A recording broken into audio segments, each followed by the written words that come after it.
Hi viewers, welcome to our channel. ప్రస్తుతం మనతో పాటు దాము బాలాజీ గారు, సీనియర్ జర్నలిస్ట్ ఉన్నారు. వారితో ఒకసారి మాట్లాడదాం. సార్ నమస్కారం సార్. నమస్తే. సార్ 15 మంది టీడీపీ ఎమ్మెల్యేలు జగన్మోహన్ రెడ్డి గారితో టచ్‌లోకి వెళ్లారని ఒక వార్త వైరల్ అవుతుంది. అంటే నిన్న చంద్రబాబు నాయుడు గారు ఒక మీటింగ్ ఏర్పాటు చేశారు. ఈ మీటింగ్‌కి వాళ్ళు అటెండ్ అవ్వకుండా విదేశాలకు వెళ్ళిపోయారు. సో దీనిపైన ఇప్పుడు చర్చ జరుగుతుంది అక్కడ. అసలు ఎందుకు వీళ్ళు చంద్రబాబు నాయుడు గారు మీటింగ్‌కి అటెండ్ అవ్వలేదు, వీళ్ళేమన్నా జగన్మోహన్ రెడ్డి గారితో టచ్‌లోకి వెళ్లారా అన్నట్టుగా చర్చలు జరుగుతున్నాయి. మరి నిజంగా వాళ్ళంతా కూడా జగన్మోహన్ రెడ్డి గారితో టచ్‌లోకి వెళ్లారా? మరి దీని పట్ల చంద్రబాబు నాయుడు గారు ఏ విధంగా రియాక్ట్ అవుతున్నారు? దీనికి సంబంధించి ఏం చెప్తారు సార్ మీరు? నిన్న మంగళగిరి తెలుగుదేశం కేంద్ర కార్యాలయంలో తెలుగుదేశం విస్తృత పార్టీ సమావేశం జరిగింది. ఆ సమావేశానికి ఆహ్వానించిన వాళ్ళలో 56 మంది రాలేదు. అందులో 15 మంది ఎమ్మెల్యేలు ఉన్నారు. ఆ తర్వాత వచ్చిన వాళ్ళు కూడా సంతకాలు పెట్టేసి వెళ్ళిపోయారు. యాక్చువల్గా ఇది మార్నింగ్ 11 గంటలకు స్టార్ట్ అయ్యి ఈవినింగ్ 6:30 వరకు జరిగింది. చాలామంది సంతకాలు చేసేసి హాజరైనట్టుగా చెప్పి వెళ్ళిపోయారు. అంటే అది చంద్రబాబే చెప్పాడు. చాలామంది సంతకాలు పెట్టి వెళ్ళిపోయారు. ఎవరు చివరి వరకు ఉన్నారు, ఎవరు వెళ్ళిపోయారో ఆ లిస్ట్ అంతా నా దగ్గర ఉంది. అట్లాగే 15 మంది ఎమ్మెల్యేలు రాలేదు. వీళ్ళు అడిగితే కొంతమంది ఫారిన్ పోయారని చెప్తున్నారు, కొంతమంది దైవ దర్శనాలకు వెళ్ళామని చెప్తున్నారు.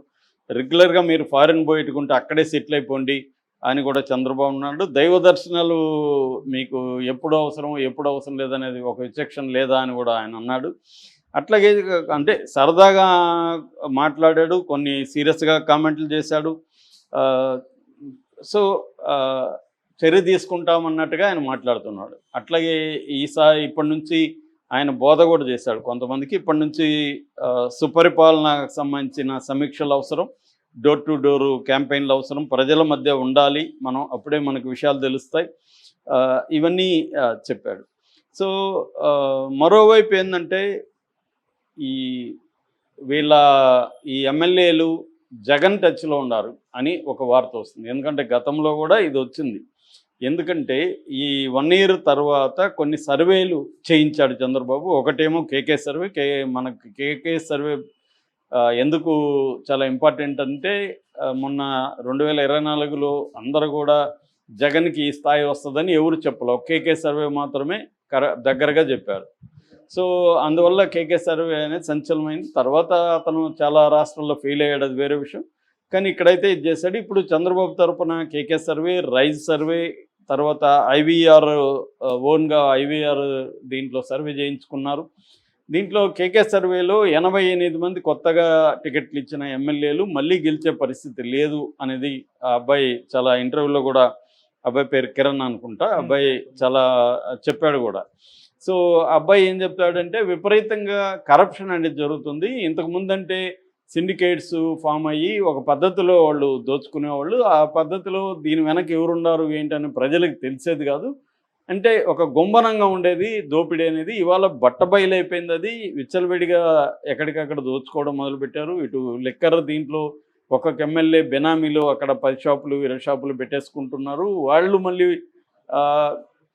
బెల్ట్ షాపులు పెట్టుకొని ఈ ఎంఆర్పి కంటే ఎక్కువ విక్రయిస్తూ ఉన్నారు. ఈ లాభాలంతా వాళ్ళే పెట్టుకుంటున్నారు. అలాగే పాత బార్లకు మాత్రం టైమింగ్స్ని బట్టి మూసేయించేస్తున్నారు. వీళ్ళ దగ్గర ఉన్న బార్లు మాత్రం ఓపెన్ చేసుకుంటున్నారు. అలాగే సిలికాన్ ఇసుక కావచ్చు, తర్వాత క్వాడ్జ్ కావచ్చు, గనులు కావచ్చు, వీటిలంతా కూడా విచ్చలవిడి దోపిడీ. అలాగే ల్యాండ్స్ కావచ్చు, ల్యాండ్స్ ఆక్యుపై చేసుకొని ప్రజల భూముల్ని గతంలో వైఎస్ఆర్సీపీ ఉన్నప్పుడు ఎలాగైతే ప్రజల ఆస్తుల్ని వీళ్ళు కబ్జాలు చేశారో అంతకంటే ఎక్కువగా వీళ్ళు చేస్తున్నారు ఈ ఎమ్మెల్యేలు కూడా.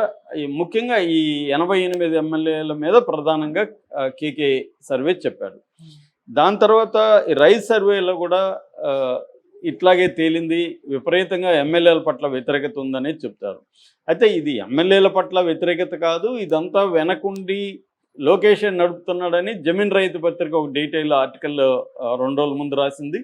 ఇదంతా కూడా ఒకప్పుడు జగన్ అనే భూతాన్ని మళ్ళీ రానివ్వనని చంద్రబాబు ఏమో పరిశ్రమ అధిపతులకి హామీ ఇస్తున్నా అంటున్నాడు. కానీ పరిశ్రమ జగన్ కాదు, ఇప్పుడు జగన్ చూసి వాళ్ళు భయపడట్లేదు, ఎమ్మెల్యేలను చూసి భయపడుతున్నారు. ఎక్కడ పరిశ్రమ ఓపెన్ చేయాలనుకున్నా ఎమ్మెల్యే గద్దలాగా వాలిపోయి వాళ్ళని పర్సంటేజ్లు అడగడం, వాళ్ళని మా భూములే కొనండి ఇక్కడ పెట్టండి అని చెప్పడం, ఇలా ప్రెజర్ చేస్తున్నారు వాళ్ళని.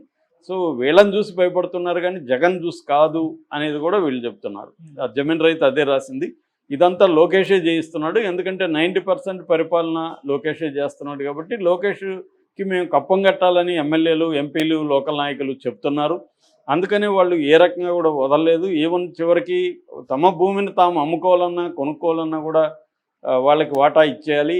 అట్లాగే పంచాయతీ ఆఫీస్ దగ్గర నుంచి ఎక్కడ ఆఫీసుల్లో ఏ పనులు కావాలన్నా కూడా వీళ్ళ వాటా వెళ్ళిపోవాలి. సో అలాగా కబ్జా చేస్తున్నారు. ఎవరైనా అడిగితే లోకేష్కి మేము ఇవ్వాల్సి ఉంటుంది, మేము ఏం చేయాలి సంపాదించకపోతే ఎలాగా అని ఓపెన్గానే చెప్తున్నారు. సో దీన్ని లోకేష్ కూడా ఖండించట్లేదు. అందుకే చంద్రబాబు అయినా లోకేష్ అనే ఎమ్మెల్యేలను ఎందుకు కంట్రోల్ చేయలేకపోతున్నారంటే వాళ్ళ వాటాలు వాళ్ళకి వెళ్ళిపోతున్నాయి అని జమీన్ రైతు పత్రిక రాసింది. అంటే జగన్ ఏ అరాచకాలు చేశాడో అదే అరాచకాలు చేస్తున్నారు. మరోవైపు చంద్రబాబు అభివృద్ధి లేదంటే 2 రకాల అభివృద్ధి ఉందని కూడా జమీన్ రైతు రాసింది. ఒకటి, అమరావతిలో 70-80 వేల కోట్లు పుల్ చేసి చంద్రబాబు ఆ నగరాన్ని అభివృద్ధి చేస్తాడు ఖచ్చితంగా. ఇది ఇంకెవరు కూడా సాధ్యం కాని పని, ఆయన ఒక్కడే చేయగలుగుతారు. అట్లాగే పోలవరాన్ని కూడా కంప్లీట్ చేసి వాటరు వచ్చే అవకాశం చంద్రబాబు పీరియడ్లోనే ఉంది. ఈ 2 గొప్ప కార్యక్రమాలు. కానీ ఈ 2 వల్లనే పరిపాలన పట్ల ప్రజలకు మంచి అభిప్రాయం రాదు. అట్లా అనుకుంటే జగన్ కూడా ప్రజలకు ఇవ్వలేదనే అభిప్రాయం లేదు. అందరికీ బాగా జగన్ ఇచ్చాడు. కానీ అతని అరాచకం, అతని ఎమ్మెల్యేలు చేయని అరాచకం, ప్రజల ఆస్తుల్ని కబ్జా చేయడము, పబ్లిక్ ప్రాపర్టీని ఆక్యుపై చేసుకోవడము, ఈ అరాచకాల వల్లనే జగన్కి చెడ్డ పేరు వచ్చింది. దాన్నే ఇప్పుడు లోకేష్ కంటిన్యూ చేస్తున్నాడు అనేది జమీన్ రైతు పత్రిక కూడా డీటెయిల్గా రాశారు. కొన్ని ఎగ్జాంపుల్స్ కూడా ఇచ్చుకుంటూ వెళ్ళారు. సో ఇది ఎప్పటి నుంచో వినము. నేను కూడా చాలాసార్లు చెప్పాను. నేను పర్సనల్గా కూడా కొంతమంది విత్ ఇన్ ద తెలుగుదేశంలో ఉండేవాళ్ళు, తెలుగుదేశం అభిమానులు, సింపథైజర్స్ దగ్గర కూడా ఆ లోకల్ ఎమ్మెల్యేలు ఎలా లాగుతున్నారో నేను కూడా 2-3 ఎగ్జాంపుల్స్తో నా పర్సనల్గా కూడా చెప్పాను. ఎందుకంటే నన్ను కూడా అప్రోచ్ అయ్యారు వాళ్ళు. మీ ఛానల్లో ఏమన్నా చెప్తారా సార్ అని అడిగారు. సో అట్లా అంటే తెలుగుదేశం వాళ్ళ దగ్గర వాళ్ళకి తనామనా అనేది ఏముండదు కదా. ఎందుకంటే దీనికి మళ్ళీ మనం వ్యక్తులను నిందించడం కంటే ఇవాళ ఉన్న ఎలక్ట్రల్ సిస్టమ్ మోడల్ ఎలా ఉంది, ఒక 100 కోట్లు ఖర్చు పెట్టకుండా ఒక ఎమ్మెల్యే గెలిచే పరిస్థితి ఇవ్వాలి లేదు. ఎందుకంటే ఓటర్స్ కూడా అలాగే తయారయ్యారు. నాకు ఎంత ఇస్తావని ఓటర్లు ఓపెన్గా అడుగుతున్నారు, డిమాండ్ చేస్తున్నారు, డబ్బులు చాలలేదని ధర్నాలు కూడా చేశారు. సో అలా ఉన్నప్పుడు ఖర్చు పెట్టాలి విపరీతంగా. రెండవది పార్టీ ఫండా లేకపోతే వ్యక్తిగత ఫండ్ అనేది పక్కన పెడితే మొత్తానికి పార్టీ నాయకులకి డబ్బులు ఇవ్వాలి. అది కూడా జరుగుతుంది కొన్ని పార్టీలలో. తెలుగుదేశం పార్టీలో అది జరిగింది అనేది కూడా అప్పుడే ఎలక్షన్లు అప్పుడే వచ్చింది. 30 కోట్లు అలాగే లోకేష్కి ఇవ్వాలి మేము అని కూడా చాలామంది చెప్పారు. సో ఇక్కడ 30 కోట్లు ఇచ్చి అక్కడ ఒక 100 కోట్లు, 130 కోట్లు అనుకుందాం యావరేజ్లో, 130 కోట్లు పెట్టాలి. ఆల్రెడీ అతను ఒక 10 ఏళ్ళు, 12 ఏళ్ళు, 15 ఏళ్ళు రాజకీయాల్లో ఉంటాడు. అతను ఎంతో కోల్పోయి ఉంటాడు, అతను కానీ ఆమె కానీ. సో ఆ డబ్బులు మళ్ళీ లాగాలి. సో మళ్ళీ ఖర్చు పెట్టడానికి మళ్ళీ డబ్బులు పోగేసుకోవాలి. ఇలాగంతా ఒక 500 కోట్లైనా ఈ 4-5 ఏళ్లలో ఒక్కొక్క ఎమ్మెల్యే టార్గెట్. మళ్ళీ దాంట్లో వాటాలు కూడా ఇవ్వాలి. ఇప్పుడు సంపాదించిన దాంట్లో వాటాలు కూడా వెళ్తాయి. సో ఇంత చేస్తే మరి వాళ్ళు ఎక్కడి నుంచి సంపాదించాలి? అందుకని ఏది దొరికితే అది తినేయాలి. ప్రతిదీ చివరికి మటన్ కొట్టు దగ్గర నుంచి కూడా మంత్లీ అడుగుతున్నారనే విమర్శలు ఓపెన్గానే తెలుగుదేశం మీడియాలో కూడా వస్తున్నాయన్నమాట. సో ఇది చంద్రబాబుకి ఇబ్బందిగా ఉంది. చంద్రబాబు ఏమంటే తన చివరి అవకాశం అని చాలాసార్లు చెప్పాడు. సో తను అభివృద్ధి చేసి తను శాశ్వతంగా నిలిచిపోవాలని చంద్రబాబుకు ఉండొచ్చు. దానికి సంబంధించి ఆయన ఒక పక్క సెంట్రల్ గవర్నమెంట్ కూడా ఆయనకు అంతా అనుకూలంగా లేదు, కొంతవరకు ఉంది తప్ప ఎక్స్ట్రీమ్గా వెళ్ళి ఈ రాష్ట్రాన్ని అభివృద్ధి చేయాలి అంటే ఒక బీహార్కి ఎట్లా చేస్తున్నారో అలాగే ఆంధ్రాకి చేయట్లేదు వాళ్ళు కూడా. ఎందుకంటే చంద్రబాబు గట్టిగా ప్రశ్నించే పరిస్థితి చంద్రబాబుకి లేదు. ఒక పక్క జగన్ ఉన్నాడు, ఒక పక్క జగన్తో మంచిగానే ఉంటున్నాడు మోడీ. సో అందువల్ల చంద్రబాబు కొద్దిగా డిఫికల్ట్ సిచ్యువేషన్. మరోపక్క లోకేష్ ఏమో ఇవన్నీ పట్టించుకోకుండా విపరీతంగా తన అగ్రెసివ్గా వెళ్ళిపోతున్నాడు. ఒక పక్క రివెంజీ, రెండో పక్క కరప్షను, మూడో వైపు ఇచ్చిన హామీలు నెరవేర్చాలని పరిస్థితి. ఇంకోవైపు జగన్ కూడా ఒక అగ్రెసివ్గా వెళ్ళిపోయి అఫెన్సివ్లోకి వెళ్ళిపోయి ప్రతి పరామర్శని ఒక దండయాత్రలాగా చేయడం మొదలుపెట్టాడు.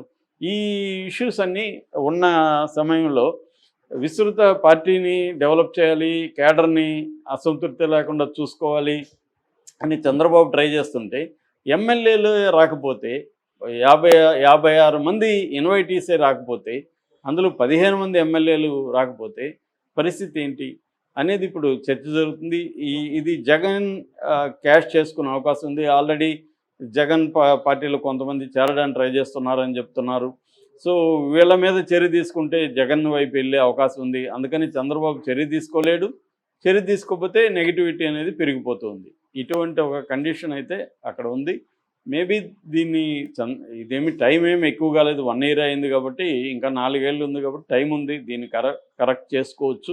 ఇప్పుడు కూడా ఇప్పటికిప్పుడు నేను అనుకోవడం జగన్ దగ్గరికి ఎమ్మెల్యేలు వెళ్ళి ఏం చేరరు, ఎందుకంటే అక్కడ పోవడం వల్ల వీళ్ళకి వచ్చే ఉపయోగం ఏమి లేదు. సో మంచో చెడో చంద్రబాబు కూడా ఎక్స్ట్రీమ్ నిర్ణయాలు తీసుకొని వీళ్ళేదో సస్పెండ్ చేయడం ఇంకోటి చేసే పరిస్థితి చంద్రబాబుకు లేదు, అది వాళ్ళకు కూడా తెలుసు. అందుకని ఇది ఏంటంటే నేను తిట్టినట్టు